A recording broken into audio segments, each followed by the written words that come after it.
Right. Now, the investigation on these leads, are these already final? Pakiulit po. The investigation based on these leads that you mentioned, are these already final? Hindi po. Hindi pa Malinaw po sinabi ko that this is a continuing and open investigation po. All right. So, in other words, you haven't given any opportunity for VP Sara to confront this alleged person, correct? Hindi pa po. All right. But will you agree with me that confronting this alleged person is part of due process? Tama po. Kaya mas maganda nga po kung si VP Sara mismo magsabi dito kung meron siyang kinausap at kung sino kinausap. But is that part of the SOP also, that you give an opportunity for VP Sara to confront? Tama po. Pag natukoy na po namin kung sino ang taong kanyang kinausap, that is the time na siya po ay aming kukomprontahin para siya po ay masagot niya kung itong taong talaga ito ang kanyang kinausap para patayin ang Pangulo. All right. My next question is very simple. So you offered your testimony before this impeachment court, even you performed SOP or giving opportunity to VP Sara to confront? Malinaw naman po yung sinabi ko. Pag nakita po namin kung sino ang taong kinausap, saka po namin siya kukomprontahin, kasama po ang taong iyon at kasama po ang mga willing na nagbibigay ng UN Intel para harapin po ang akusasyon na yun. So considering that you're still pursuing those leads, don't you think that your testimony today is premature? Hindi po. Sapagkat malinaw naman po sa statement ng ating Vice Presidente na meron siyang kinausap para patayin si Bongbong Marcos, si Lisa Marcos Araneta, si Martin Romualdez, at sinabi pa niya na walang biro to us sa law investigation. Applying po namin yung pong methodology na ginagamit ng Secret Service sa Amerika, ay papasok po rito na ito isang malinaw na confession ng isang tao na meron siyang isang plano na pagpatay. Okay, I'll move on, but I'll ask you, isn't that a trial by publicity, which is not sanctioned by our laws? Hindi po. Sapagkat kaya nga po namin hindi nilalabas yung aming pong mga confidential at secret na investigation. Lamang nga po tayo ay pinatitistigo rito na kailangan natin pong sabihin kung ano na ang naging takbo ng investigasyon. At malinaw naman po sa aking testimonya na dito sa continuing open investigation, active investigation na kung saan meron pong mga persons of interest. At pag tinanong po natin ito sa mga nakakaunawa ng law enforcement, ganito po talaga ang practice ng law enforcement. In fact, you mentioned during your direct testimony that you cannot give further details, correct? It's Tama po. classified. Okay. So, with all due respect, I'll ask this in Filipino, with all due respect to you, Director Matibag, kung hindi nyo pa po pala kayang magbigay ng detalye, bakit nyo pa po nilabas na may leads kayo in the first place? Sapagkat gaya po ng sinabi ko, malinaw naman na yung pagsasalita ng ating Vice Presidente na siya ay kumausap ng papatay at pumayag yung papatay na patayin ang mga individual na ito, meron na pong pagkakasundo na gagawin po ang isang krimen. Yeah, but my point is, wouldn't that prejudice your ongoing investigation that you come out here and you make statements that you already have leads? Objection, Your Honor. That is speculative. Witness may answer. Kaya nga po ang dahilan na hindi ko mabanggit kung sino po yung mga persons of interest dahil doon po makukompromiso ang investigasyon na gumugulong.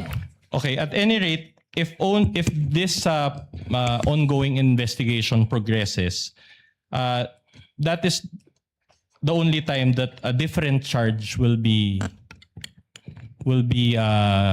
executed against the Vice President. Balikan ko po Speculative, ulit. Your Honor. Babalikan ko po ulit. Para po sa amin, malinaw na ang pagkontrata sa pagpapatay o ng papatay sa mga pangalang binanggit ay nandoon na. Applying the methodology ng Secret Service na binanggit ko po kanina. Ang hindi na lang po natin nakikita ay kung sino ang taong kinausap. Kaya ito po ay still open and continuing investigation. At any rate, it's not yet final, correct? Tama po. All right. Now, you mentioned that the NBI is still conducting an investigation, ongoing investigation. Do you still use the video of the November 23, 2024 press con in this ongoing investigation? Isa po ito, sabi naging batayan para po dun sa 5-point the standard na tinitingnan po namin ay amin pong matugunan. All right. It's an almost 2-year-old video now. Do you think it's still relevant to your ongoing investigation?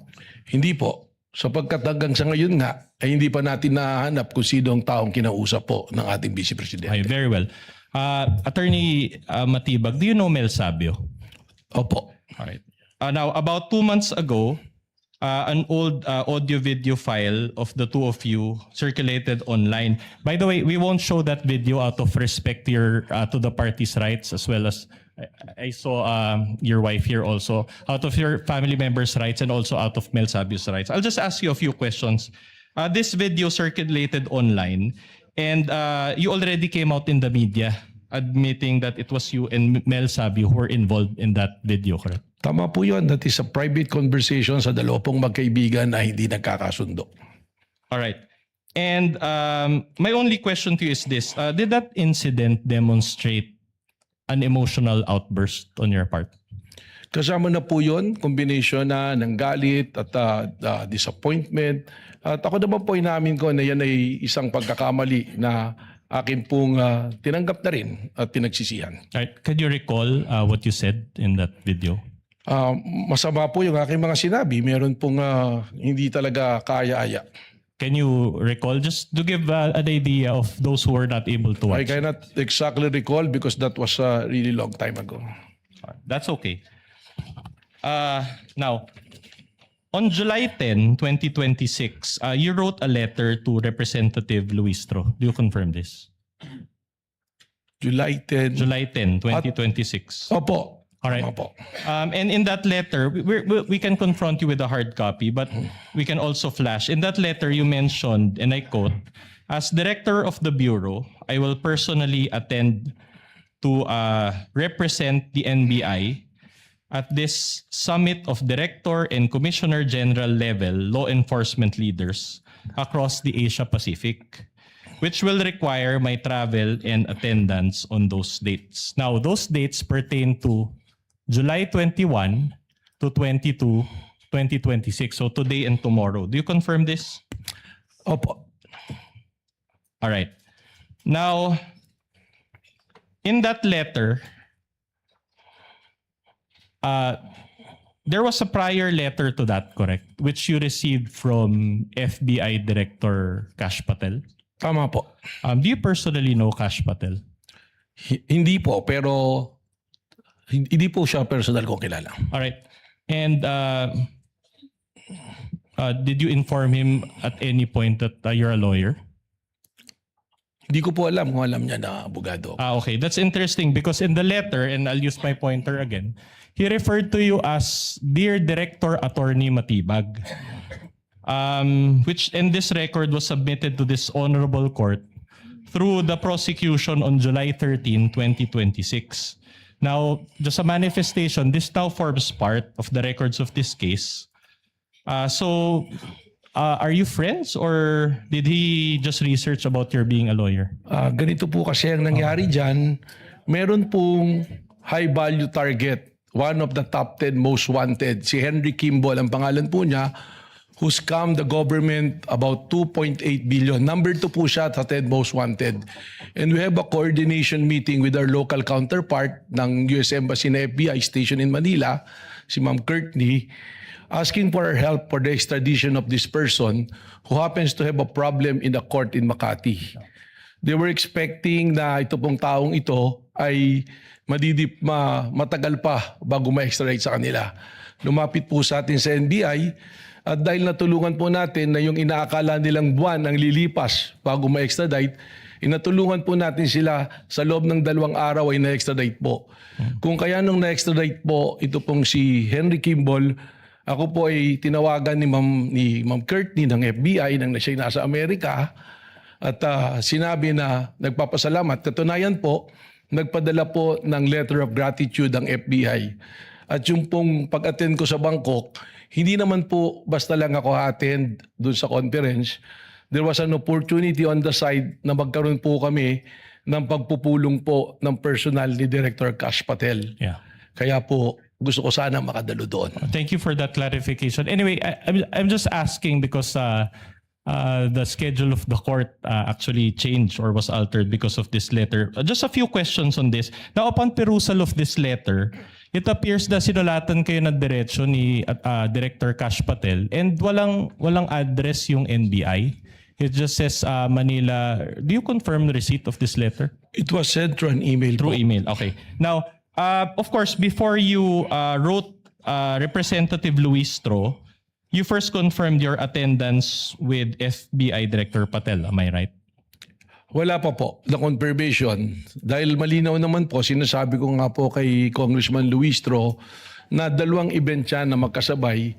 Sayang yung opportunity na maaari kong makausap yung FBI director sapagkat it's very rare that an FBI director will talk to an NBI director. Yeah. Oh.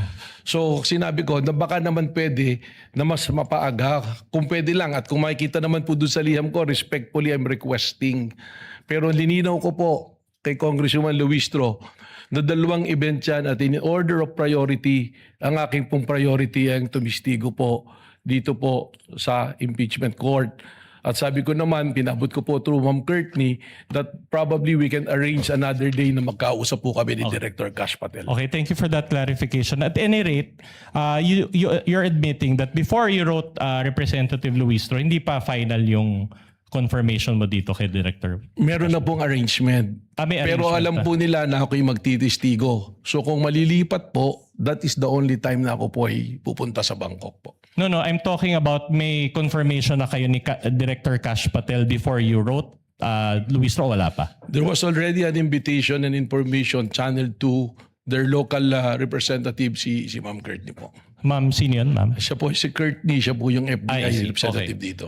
At any rate, my question is, do you maintain that this is an official invitation from FBI? Yes. Kash Patel? Opo. All right. Katunayan, meron pong dumalo ngayon doon, yung pong aming representative ng IOD. And it's also director or commissioner level.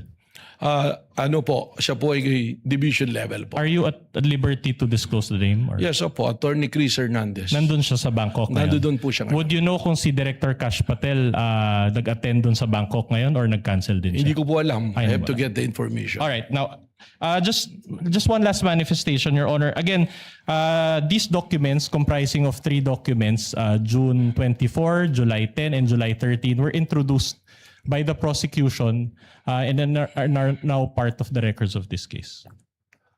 If I may be allowed to proceed, Your Honor. Now, I'll show you one last graphic and then I'll ask you a couple of questions thereafter. Can we show the graphic? All right. So, this is from the Daily Tribune. Your Honor, please. No question yet, Your Honor. Yes, Let but counsel finish with his question, All and right. then the lead prosecutor may make her objection. All right. This is from the Daily Tribune. Okay. And this is the entitled Public Trust Rating. I'll just focus on the green, not the red. No, but Vice President Sara Duterte, it says they're 57%. And this was conducted by the Social Weather Station's SWS survey. Okay. Now, my question to you is this. You mentioned that you have an ongoing investigation.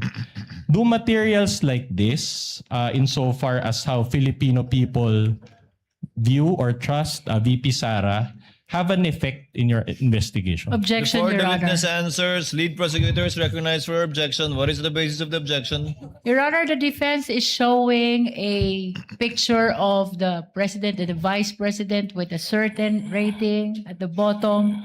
This has no relevance at all, Your Honor, with respect to the subject matter of this impeachment trial. I think he And has... we are objecting to the presentation of this picture, Your Honor. I think it has... Just a short rejoinder, Your Honor. Kindly allow the lead prosecutor. Are you done, ma'am? Yes, Your Honor. Just a short rejoinder, Your Honor. Attorney Vinloan is The recognized. witness mentioned the term betrayal of public trust. And we can run the TSN back. Your Honor, of course, we're allowed, this is cross-examination, we're allowed to present controverting evidence to that statement. The chair will allow the witness to answer despite that there is no date when this survey was taken. Kindly answer if you know, Director Matibag. Gladly, Mr. Presiding Officer. Alam niyo po, survey yan. And all of us know, or for the information of the public, a survey is just a snapshot of something. It doesn't necessarily follow na yung survey na yan is kumbaga nakataga na sa bato. Pangalawa po, may mandato po ang NBI. We cannot be swayed by public opinion o kaya po ng aming personal na opinion. Kami po ay nag-iimbestiga, nababatay sa batas, nababatay sa proseso, at nababatay po sa ating itinakdang mandato base po sa pagtatatag ng NBI. So the short answer to my question is no, it doesn't affect. No, it All will right. not. Okay. I mentioned Daily Tribune. You write editorials for the Daily Tribune, correct? Tama po, long time ago po. Long time ago. And in 2024, you wrote at least 3 editorials about VP Sara. Can you recall? Mari po, mayroon po akong mga sinulat tungkol Alright. kay Vice President. I'm showing you not that one, the editorials, all right, from the Daily Tribune. And we have copies, hard copies that you can refer to. But it says here, Director Belvin Matibag. Do you confirm that it is you who authored these editorials? Yes. All right. Now, I'm showing you the first one entitled Inday Sara, the Bratinella, dated September 12, 2024. Do you confirm that you wrote this editorial? That's correct in my opinion column. All right. And you also wrote, the Bratinella is a flat spare tire, dated October 24, 2024. Do you confirm this? Yes. All right. And you also wrote, Bratinella Sara and her bad habits, dated November 7, 2024. Do you confirm this? Yes. And in these editorials, you shared your opinions against VP Sara. Is that correct? Well, unang-una po, siguro dun sa title na Bratinella, that is not my original. In fact, kaya ko po nasulat yan, yan ang mismong naririnig ko nang kami magkakasama nila dating Pangulong Duterte nang tawag niya kay Inday Sara ay Bratinella. All right. So my only question is, before you testified today, there were already instances in the past that you shared your public opinions against VP Sara. Well, that is a opinion column. All right. At meron po tayong mga pinagbabasihan dyan. Okay. In fact, let me read one line from your editorial. It says there, as Inday Sara is being unmasked in the legislative inquiries and by her own mouth as an ill-bred Bratinella, her public trust crumbles. Do you confirm that you included this statement in your editorial? Yan po yung nakasulat. All right. And despite this position and the recent surveys show that VP Sara was even gained positive trust rating, as shown earlier, positive 57. Do you confirm this? Well, again, I'm saying na nung sinulat ko po yan, that is my opinion as an opinion writer. All right. Now, despite this positive trust rating by VP Sara, do you still maintain that, and I quote, her public trust crumbles? Well, para sa akin po, na ako yung NBI director, palagi ko po hindi po material itong ating pinag-uusapan sapagkat sabi ko nga, ang ating po pag-iimbestiga ay nababase sa batas, nababase sa ebidensya at prosesong nandoon na nang ako'y dumating po bilang NBI director. All right. One last question on this before I let this point go. So considering the positive trust rating of VP Sara, can one really say that she betrayed public trust? Magkaiba po yan. Speculative, Your Honor. Can we get a ruling, Your Honor? Witness is knowledgeable enough to answer. He can handle himself. Director Matibag, you may answer. Magkaiba po yan. Again, I'm saying, and I'm sure marami rin po rito nakakaalam na umaasa sa mga survey, a survey is just a snapshot of what's happening.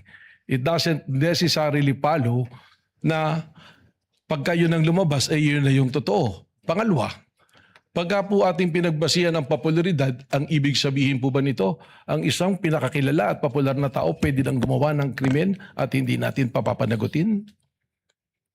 Your Honor. At this point, Your Honor, the defense is constrained to ask for a continuance, and we have our grounds therefore. Number one, Your Honor, the testimony of Director Batibag earlier consisted of a lot of new topics, and it is we believe that it is the right of the respondent to intelligently cross-examine him on those topics. Again, Your Honor, those topics are not included in the articles of impeachment and are considered new. In fact, Your Honor, as earlier stated, we feel that these new topics are a violation of the respondent's right to be promptly and fully apprised of the exact charges against her. So we will need time, Your Honor, to go through those new materials and new points. Secondly, Your Honor, during direct examination, a document, a 100-page document was introduced and allowed by this court. And that document is unsigned and unnotarized. And we feel like for us to intelligently cross-examine the witness on this document that he mentioned, we need that there's a need, we feel that there's a need for a continuance, Your Honor. What With all does the due lead respect.